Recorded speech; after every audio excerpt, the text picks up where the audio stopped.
Asbestos kills more than 4,000 Australians each year.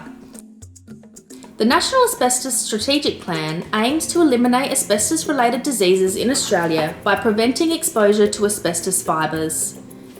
If you manage or control a workplace that's a building and it was constructed before the 31st of December 2003, it's your responsibility to ensure an asbestos register is prepared, maintained and kept at the workplace.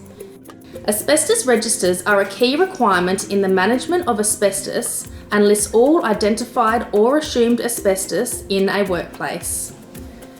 The asbestos register must record any asbestos that has been identified or is assumed to be present at the workplace, record the date when the asbestos was identified, record the location, type and condition of the asbestos.